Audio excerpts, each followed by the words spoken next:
Hello and welcome back to the On the Slab Horror Show, the show that we bring to you each and every Friday night. As I don't have the two boys here, I'll have to do this bit myself. Why do we do it on Friday night? Because Friday night is horror night. Tonight I'm joined by a somewhatly different guest than we have. We've usually had horror authors, directors, actors. Tonight we're going real horror, real life horror. We're joined by the real life Addams family. Obviously, you can see by the name there, it's Mr. JP and Kimmi coming in. So as you know, on Instagram, they're known as the Real Life Addams Family, or you might have seen them on This Morning a couple of weeks ago with Philip and Holly. I think Hello. How are you two? I'm great, thank you. Good, thank you, right? Thank you for having us. Thanks for taking the time out. I know we've had to reschedule a couple of times, but We're sorry I've been- about Yeah, that. we do apologise. these things happen. But thanks for taking the time out to come on. Obviously, it's late enough in the evening as it is now. So, but yeah, how are you two? All good, yeah? Yeah, very tired from yesterday, Yes. the TV show, but yeah, we're getting there. It's getting busy. Yeah, we've come down now. We've come down from that. So. Well, that's big time right there. We're not, no, we're all right. We're not. We're down to earth. Down to earth. You were saying beforehand it's about 3 million people who went out too. Oh, it's mad, yeah, and then obviously the video's just gone out today from the actual thing, and it's just reached over 10,000 views already in a space of 12 hours. And it's very controversial. We've got people who love us, and then we've got people who are like, "Why are you taking your kids ghost hunting?" So yeah, so it's very, very controversial. But you know, people are talking about it. any publicity is good publicity, really. Exactly. As I says, this is real life stuff. This is one of those conversations that divide a lot of people. Like, do ghosts exist? Don't ghosts exist? Yeah. Obviously, I'm going by user business and things that ghosts exist to yourselves. Yes. Or you're really good at putting it on, one or the other. Yeah. So I started off as a skeptic, and I'm now a believer. So all the experiences that we've had that have come from a birthday gift that JP got for me. We went in February, didn't we, to East Drive, and the experiences that we had there and the pictures that we got from there. I took the picture myself of our pink ghost, our attachment, and that's why we're doing what we're doing now, because it's the evidence that we've got was just absolutely amazing. Yeah, some of the stuff we've got is hard to explain. Like, there's some stuff we debunk all the time. We go through and debunk. Anything happens, we go, "Oh, it could be that, it could be this." But some of the stuff has been very intelligent and been like, "Oh, that can't be anyone else because it's only us in the room." And we trust each other to pieces. So we're like, "It's not going to be you. It's not going to be me." So something's moving this table. You're nearly like the real life Ed and Lorraine Warren now. Well, not real life. They were real, but obviously they're both passed away now. We can't change it again. That's a compliment. Yeah, they were awesome. Obviously they were probably the most famous what would you say, ghost hunting couple or demonologists, whatever they wanted to call themselves. Yeah. They had the best museum going, didn't they, in the attic? Not the attic, in the basement, wasn't it, in the room? I think it's gone now, isn't it? Has it? Oh, right. I think so, because she passed away last year or the year before. Right, okay. So I don't know whether I think I read that it was going. We just ask do you know where all the stuff's gone? Yeah, we need it. We want that. We know that Zach's has got Annabelle, and I would absolutely love Annabelle. I would absolutely love to home her. That's the Raggedy Ann doll, isn't it? Yeah. She'd be nuts. Yeah. I don't know if I mean, like that, but I mean, the Annabelle they used in the movie was certainly a lot creepier than a Raggedy Ann doll. Yes, she was, wasn't she? Yeah. Bit of porcelain doll, wasn't she? Weren't great movies, mind you, but I won't go there. That's for a different topic. That's another podcast. But as for yourselves, like how obviously you're saying you got a birthday present and things stemmed from there. Yeah. But it's not a thing that you see many people getting into. No, so we've even before we met, me and Kim have always loved the paranormal, and then obviously we met. You find someone who loves the same thing as you, buy you the best birthday present ever. I know, and he's And then doing well there. we went, yeah. It was just we did that night. We really loved it. Did a couple more nights, loved it, and then just thought, you know what, let's go on our own and see what we can do. And we seem to attract quite a lot of spirits, and we've got our own. We have actually generally got our own attachment in our house as well. So we have one walking around the house. What we see stuff, we do stuff, don't we? And move. We don't know if it's Esther, our doll. But yeah, we don't know if it's Esther or whether it's our pink attachment that we don't know the name of. But we will get down to the bottom of it, won't we? Yeah. When we have the time to actually do an investigation. But yeah, we think that Esther is very, very, very active. We had Snow, our eldest daughter, come running down last week, and she plays the violin. And a little bit squeaky. I mean, she's doing really, really well, but she was a little bit squeaky. And we were like, Snow, can you just please stop with the violin? And she come running down and she said, Mummy, I can't play the violin. And she said, I feel as if there was like a brick wall against my arm and it was stopping me from playing the violin. So then obviously me and JP are like, oh my God, it could be Esther. So we're there, we got all the ghost hunting equipment out, and when we did, things were just going crazy with it, weren't they? Yeah, we've heard all sorts in this house. And bear in mind, this house is we just, you know yourself, we messaged you, we just moved in. Yeah. So it's a new house. He's running moving in when we first got the conversation. Yeah. But it's a new house, there's no history, but so something's setting these things off in the house. So yeah. History has to start somewhere. It certainly does. It does. It seems to be starting with us, which is a bit weird. Yeah, it's following us. Well, like from all the shows and all, I used to love watching the likes of Taps and Ghost Hunters and things like that growing up. And like what you find in them, like they attach to certain items maybe or certain people and things like that.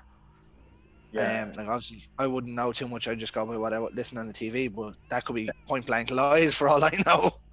No, I think it certainly does, because if you're the type of person who attracts something or you don't get something, and as soon as we went to our first place in First East Drive, yeah, we've got something attached to us and we don't know what it is. We think it's a little girl and she's followed us around since that day. And every single ghost hunt that we go on, obviously we do a little bit of research and know that the buildings are haunted, because obviously other paranormal events are taking place there with other companies, but we don't like to dig into the history too much because we like to find our own findings, don't we?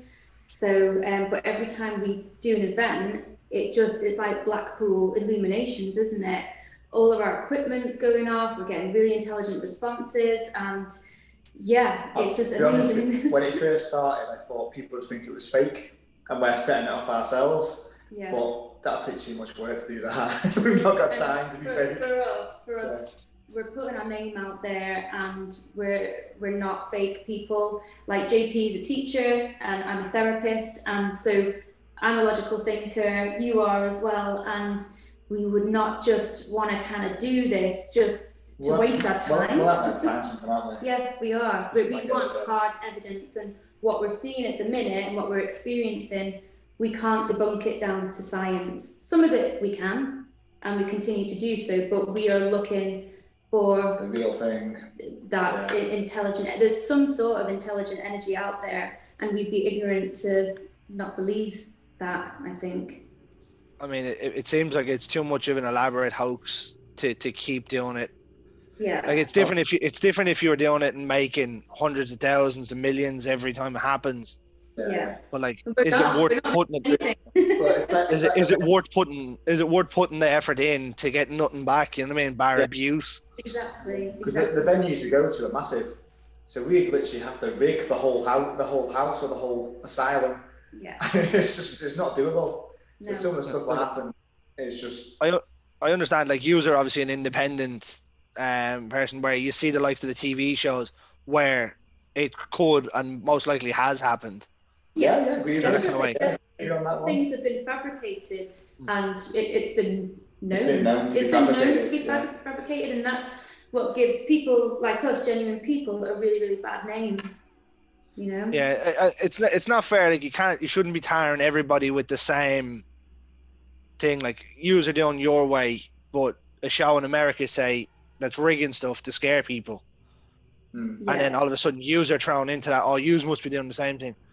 The production value that they'll use is ridiculously higher than what you would. No, I'm not saying you're poor, but like what you would use, what you have to do to make a couple of £100. It's not worth it. Like, I think it comes down to paranormal investigating and then entertainment. I think that's what it is. Well, like, and then big shows are just sometimes entertainment. Yeah. Started off paranormal, but then needed to get the views. Yeah. And then obviously people like at the moment. If you want to go be scared, go to a haunted house or go to the likes of the Nightmare Realm or whatever, and do it that way. But like, if you're genuinely interested, like I know a few people that have actually gone on paranormal investigations in Ireland, and like they done it quite regularly. Like they go to like graveyards and stuff, and I'm like, nope. No, not happening. No, I've had my fair share of things that have happened around my mother's house and stuff, and my old house. So I was like, nope, I've had enough. Wouldn't be for me. Like, don't get me wrong, I'd love to go to one and sit there for the night, but I get really cranky during the night as well. So I can think of better things to do than sit in the cold and the damp or whatever at night. Sleeping. Yeah. But what like kind of areas would you be in? I know I've seen some of the things on your Insta where you've gone here, there, and everywhere, but obviously they're like famous locations in the UK. Would that be about right? So we've been to East Drive, and that has been deemed the most haunted place in Europe, hasn't it? So yeah, we've been there. We've been to Newsham Park Asylum, which is my favourite place. That's in Liverpool. Yeah. Used to be an old orphanage. Did you get robbed? No one dares go in the building, mate. It's that. Yeah. We've been to loads of places, We've been all sorts. So one of the lads that isn't here tonight, he sent me a list of locations and he wanted to see that if you've been to them, right? Pluckley Village in Kent. No. Kent is miles away from us. Oh, is it? Yeah. Now, I don't know how the thing is, but he says to me that it's the most haunted village in the UK. Oh, right, okay. Oh, let me write that down, please. Can you say that again, please? We'll write it down and we'll go. I'll send it to you afterwards. Yeah, okay, that'd be cool. Thank you. Or Blickling Hall in Norwich. Right, no. See, we've not ventured out of Cheshire, Manchester area. Yeah. We're yet to do that. Okay. We've not been down to that side of the country yet. Norwich is east, so Norwich is quite far away. I have no idea. I know where Manchester is. I've been to Manchester a good few times. That's what we go. We've been there. We've been places in Manchester. Rycroft Hall, very active. Yeah. Very active. Well, I go to Manchester for a completely different reason than that, but like we have quite a couple of really famous places over here. I don't know whether you've heard of them. One of them is called the Hellfire Club. Right, it's in the Dublin Mountains. Right, okay. Like apparently they use human sacrifice and all done up there, and there's still like you still see markings and people doing random stuff up there. No way. That's why I think I'd said it to you. You should try and venture over this way. It's not too bad to get on a boat. Yeah. There's a mental asylum over your end, and I can't remember what it's called, but it's massive, and I would love to come and investigate there. I have to find out what it's called. Asylum over your end. But it's huge, absolutely huge. I'm not sure of any asylums now. I think the only one, there's a couple that I can think of, but I think they're still in use. Right. Okay.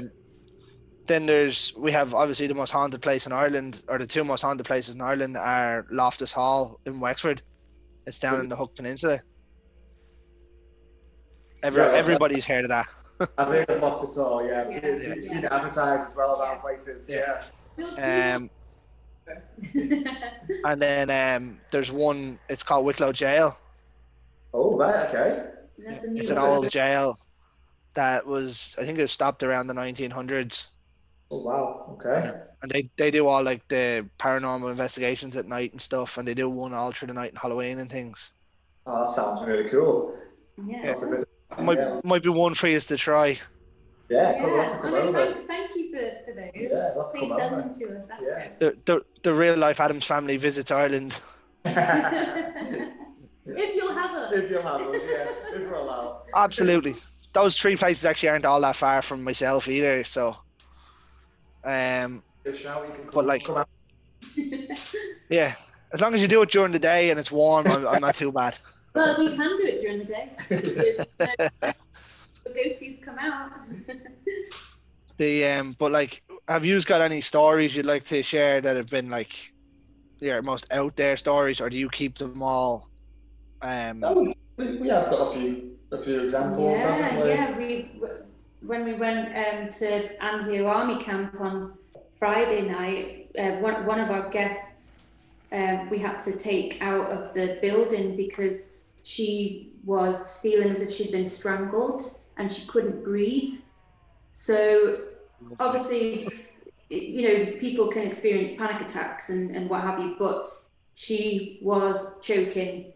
So we had to rush her outside and she was still choking and I just said, can you please leave? Just leave this lady now, please. And then as soon as I said leave, she was able to stand up, take a deep breath in, and she was coughing. She was coughing a lot after that, and she said that she felt that she'd been strangled and that she'd experienced what someone had experienced back in the day there at the army camp, and that was quite intense. Before the choking, we were all doing a big group vigil, because it's an army camp, there's a pub there, so we were doing a big vigil in the pub. Yeah, we're doing a vigil in the pub all together. We were getting quite a lot of responses off all the apps and all the equipment. And all of a sudden, from our talking app, medical come up. We asked where should we go next, and medical come up. And we were like, whoa, because on our itinerary we had, the next place we were going to go was the medical rooms. So we thought, do you know what? We'll pack everything up, let's go to the medical rooms. And that's when all that started happening, all the chokings. Yeah. And in that actual medical room, it was, some kind of evil spirit in that medical room because it was setting stuff off. We found out because it was an army camp. We started playing some army music, so we played the German war music and stuff like that. The Winston Churchill speech as well. And then, oh my God, I've never seen it. Meters were going off, and it wasn't the ones that could go off with electronic either, was it? It was the cat balls and stuff. It was. Yeah. It was very intelligent responses to questions that ourselves and our guests asked out as well. Yeah. So that was quite intense. And then we did a human pendulum, something that we don't really like ourselves, but our guests like to do. And again, we had a guest who just fell, and so we had hold of her. Yeah. She was rocking, and I could see her start to go a bit weird. So I just went. I said her name. I'm not going to say her name on screen, but I just said, "Is this still you?" And as soon as I said that, her eyes rolled back in her head, and she just went down like this. Yeah. And then we were like, God, we sorted it all out, didn't we? Did all that stuff and sorted it out. Yeah. And she come back down and went, "What's happened?" Didn't have a clue what happened. So you could put that down to fainting. You could put that down to exhaustion for the night. You could try and debunk it, but it was just the lead up to it in the night, the way we've been told to go to this certain room. Stuff has happened, and then it was interesting night on Friday. Of course, you'll get all the haters then. That was like, oh well, obviously it was set up that way, and you knew the people, this, that, and the other. But it can't be the same story all the time, really. No. Do you know what I mean? No, we don't want to put people might say, you planted someone. We don't want to do that for our own selves, do we? It's not fun. It's not fun because we know then that it would be fake. So if you do that, you just become a showman, really. Yeah, and it's just not who we are. It's not who we are at all. We're genuine people, we're out there to find the paranormal, and it's just so interesting, isn't it? Very interesting. So interesting. Because when we go out on events with our guests, we kind of use it as a paranormal experiment ourselves as well. So we're lucky enough to. If it happens, it happens. That kind of way. Yeah, we like to do a little investigation, so we offer free roam for an hour or so at the end of our event nights, and obviously we'll go around checking that the guests are okay, and we'll jump on board a Ouija board or do something with them, but we do like to steal 5 minutes so we can just do our own little mini investigation just to see what's going on.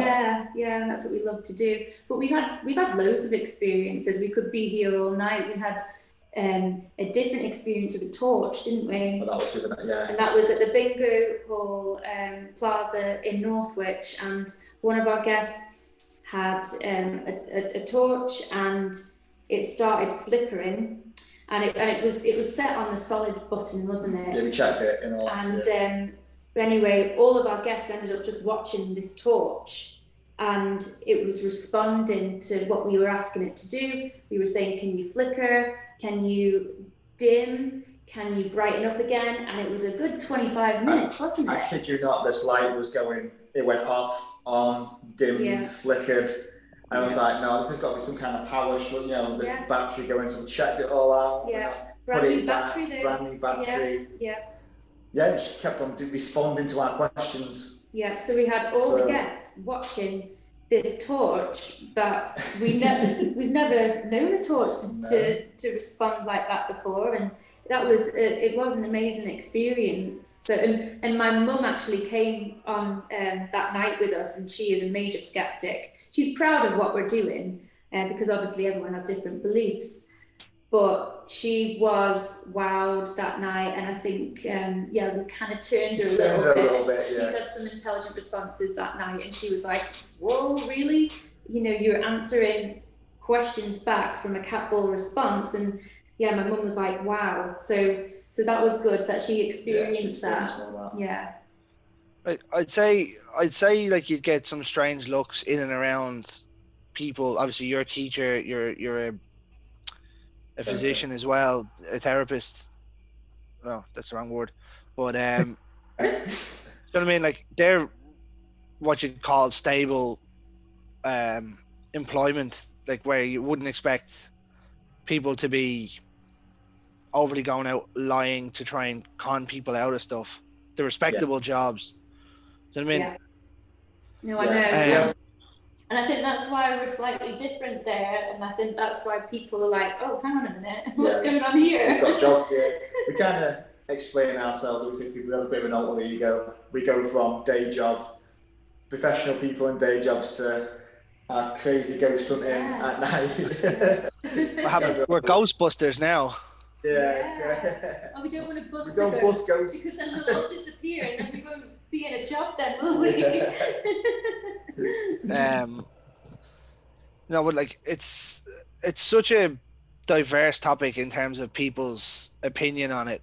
Obviously you'd have people that are, nope, ghosts don't exist at all. Then you'll have people to be like, yeah, this, that, and the other. Maybe there's something there. You'd have people then that believe in ghosts and the likes of the Banshee and stuff. And then you can go even more left field and people that believe in cryptids and other things like the likes of Bigfoot and stuff. And things like that. Like, I won't knock anyone's belief. I do actually knock people's belief for believing in God, but that's different. But I'd never knock someone. Like, you could turn around to me and be like, oh yeah, I seen a Bigfoot. Fair enough. You turn around and say, I seen the Banshee. Fair enough. I didn't see it. Doesn't mean it's not there. Yeah. That kind of way. Like, people can become very abusive in things that they don't feel comfortable with. And obviously this is very much one of those topics. And it's such a different topic for us normally, because we're normally just movies and things that are put on screens to scare people. This is legitimate stuff that you're taking people out to do. So it's great to hear some of the stories from that. Yeah, and I think people, the skeptics out there, they are very skeptical, but then they want to believe. But I think they want to believe. Yeah, they're scared in a way as well, because people who we know that are skeptics are, do you want to hold Esther? Oh no. oh right, well if you don't believe a little bit, why won't you hold why it? won't you hold it? Yeah. You know, or you're walking around a building at night and you can hear things. Yeah. When obviously with myself being a skeptic back in the past, I'd still get scared at things. Why am I getting scared if I'm totally skeptic? And it's like we've had, obviously, because it's come out a little bit, we've had a bit of backlash about taking the girls on ghost hunts and stuff like Of that. course, as soon as you involve your own family or kids in it, people were always going to go, well, What are you but doing? if you don't believe, what difference does it make? Yeah, exactly. Yeah. Exactly. And why can't young girls, as long as it's done safe, be taught not to be scared if there is spirits out there? Don't be scared of your own shadow or shadows in the dark.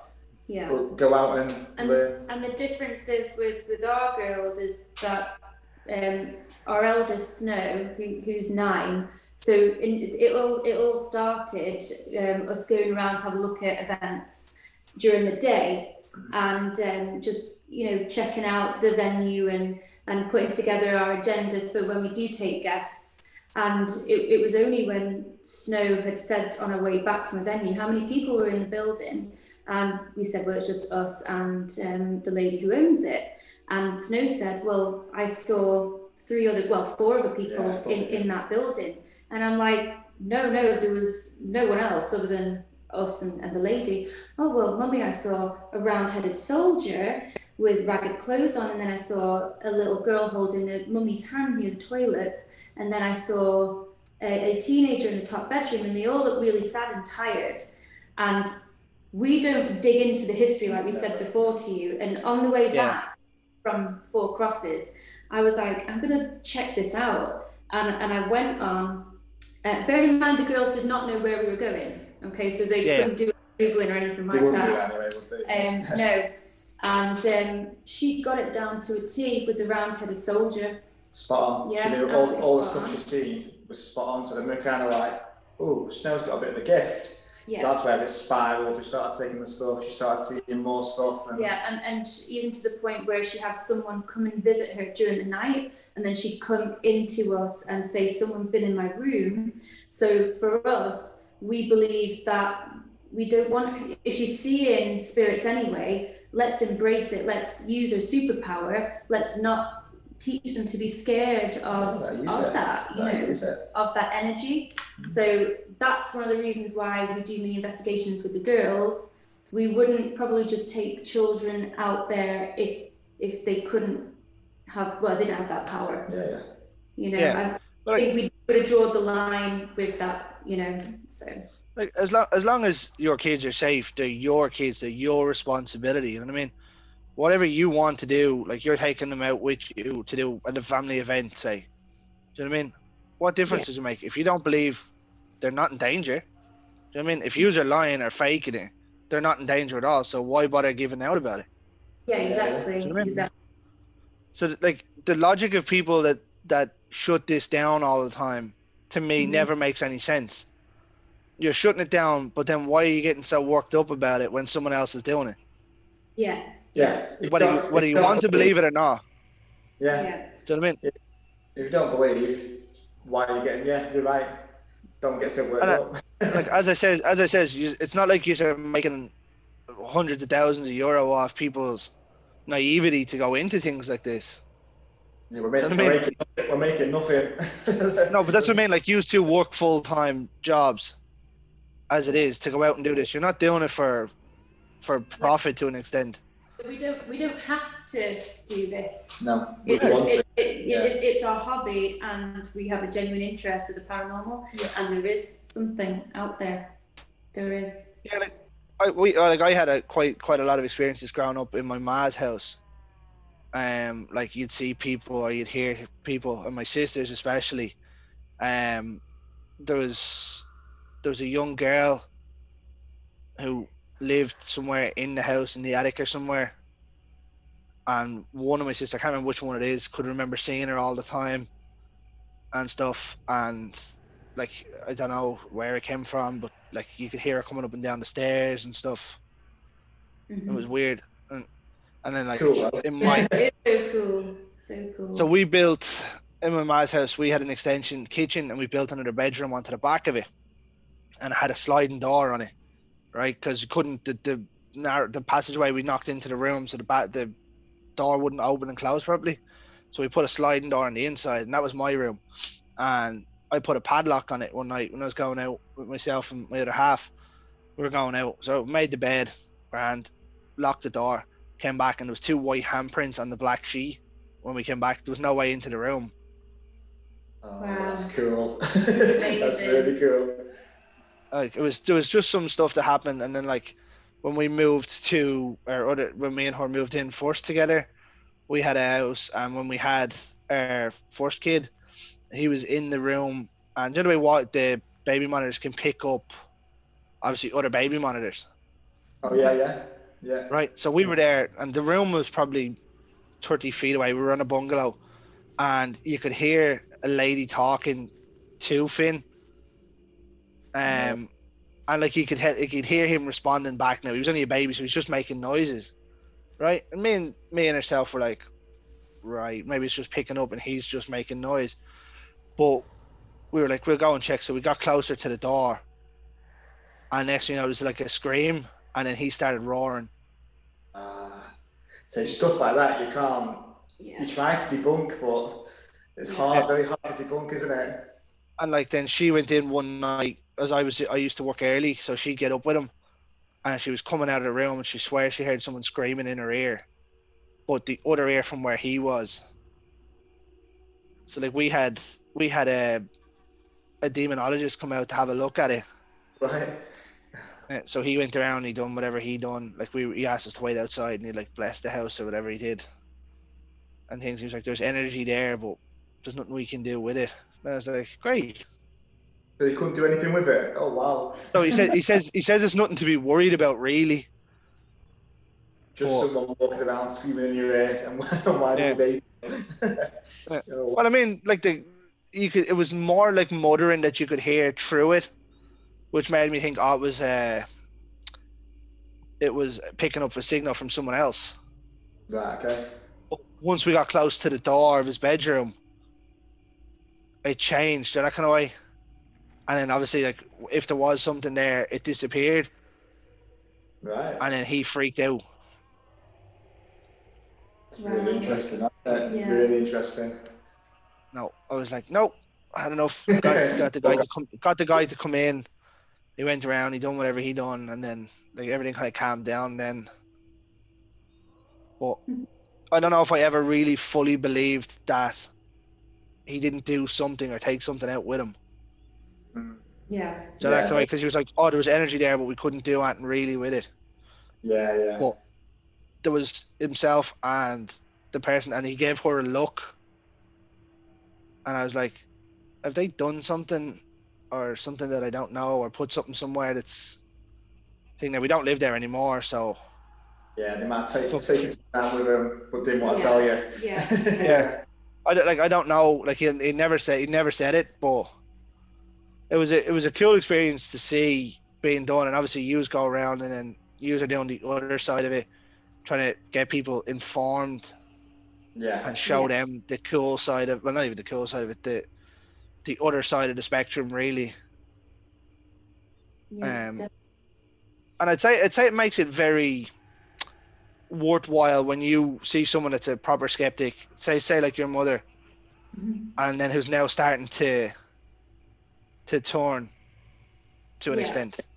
We've had a few people on our events where they turn up quite a bit cocky, a bit like, oh yeah, nothing's going to go on. And then by the end of the night, after they've done the event, they go home a bit like, oh my God, I've had an experience. So it's really nice to see. But they're constantly looking at us thinking, oh, are they pressing buttons and stuff like that? We have no buttons. So annoying. And they're going, everything's on airplane mode. Like we have no, but even if you like scratch your face, people are looking at you and you're thinking, no, I've not got anything in my hair or anything like that. You generally walk around the event like that. You're like this. No, but like that's more the human trying to figure out where it's coming from. But they don't want to believe it first, and then eventually they have to go to a point where there's no plausible explanation. Something has to be happening, unless you're very good at it. I'll be making millions, you know what? Yeah. No, I think it's just the human mindset. Like every nationality in the country does it. You can't even say it's just English people or it's just Irish people or Americans. Yeah. Everyone. No, if they don't, if they haven't seen it, it doesn't exist to an extent. Do you know what I mean? It is. We all think like that, don't we? Unless we've experienced it ourselves, then we think, oh, that's too far fetched. That is, yeah. And it's a strange one. Like obviously you get the likes of the cryptids that I do listen quite a lot of podcasts, and you get the likes of the Bigfoot podcasts and stuff. Some of the stories are gas to hear, and you're like, yeah, that just didn't happen. Yeah. But then you get people like, I've heard judges, like high-ranking army people and things that are saying these things are happening, and you're like, there's obviously too many stories to not believe that there's something there. Yeah. There's got to be something. Yeah. Of course, Yeah. yeah. You know what I mean? But like, would you take the chance to go to the likes of Skinwalker Ranch or things like that in the States if you had it? Oh, we'd stay anywhere. Yeah. We generally would stay anywhere, yeah. We'll do anything. Yeah, we had the option. If someone said go there, and we had the option, we had the time to go and do it. If someone said go spend a night with Annabelle out of the box, we'd be there straight away. We'd go anywhere. Yeah. Yeah. Like that. Obviously, that's probably one of the more famous ones because there's obviously movies galore coming out about Skinwalker Ranch now, and you get obviously the Skinwalkers, you get the Children in the Forest and stuff. Yeah. And I'm like, how did they can't just keep coming up with these stories over and over? They say that it's that things can't just be getting made up, can they? It's something's got to be true. Yeah. or maybe it's based on something, but something's then like even over here, there's been scriptures wrote years ago of the Banshee. Like you can't just come up with these things. Yeah. Do you know what I mean? Obviously, I think the Banshee is a general Celtic legend to an extent. I don't know whether you use it here more in England. The Banshee, we've heard of the Banshee. I've heard of the Banshee. Yeah. So like over here, there's a lot of stories that run around the Banshee. Right. Okay. And things like that. Obviously, then you get the likes of the leprechaun stories. There's just we love leprechauns. Yeah, but the likes of them. But like you're dealing with spirits that are attached to, say, a doll there that's beside you. Do you know what I mean? Or I don't want to say anything, but this is like the first time that I've obviously sat really, really, really close to Esther, and I don't know if it's because of the light or what have you, but I've had a couple of headaches. Like, but it could be. That's just listening to me. It's late as well, isn't it? Yeah, it is late, but it kind of, it's like come in and it's going and it's gone now. It's weird.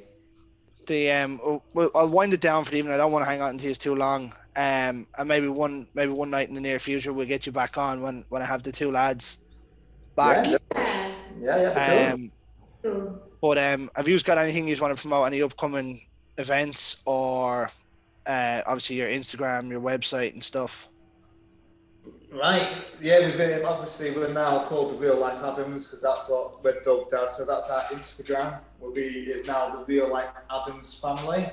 We have our Facebook, which is still the Occult Hauntings, because that's our business page.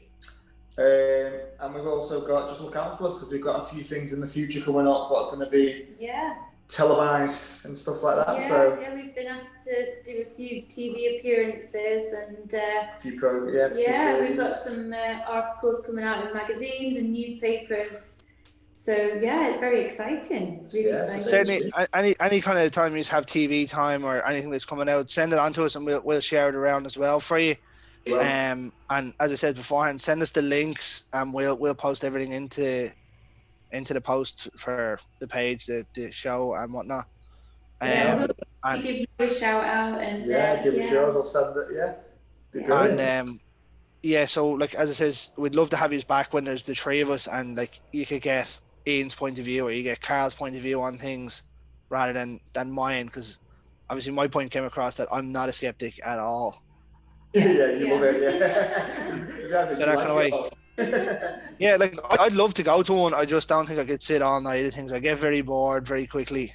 So unless things were happening, the nights very, very quickly. So if we do come over to your neck of the woods, then we'll let you know, and definitely come with get us. yourself over. Absolutely. Well, as it says, it's only across the bow. So it's not that actually far, really, if you think about it for us. Yeah. We live What is it? It's 18 miles from Liverpool to Dublin, I think.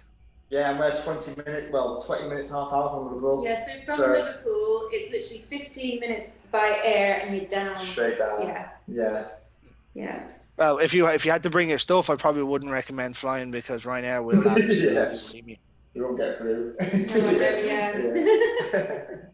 But obviously the ferry goes from Liverpool to Dublin as well. It'd be handy. And as it says, those 3 locations themselves, Loftus Hall is about an hour from Dublin, an hour and a half. The Hellfire Club is a nice hike in the Dublin mountains. Wicklow Jail is about 20 minutes away from Dublin. Very cool. And things like that. But what I'll do is I'll finish it off here for the evening. And as it says, we'd love to have you back on when the 2 lads are back. Obviously they're in work and whatnot. But what I'll do is I'll finish the show the way I finish the show every week. In the words of the great J. Romero, ladies and gentlemen, stay scared.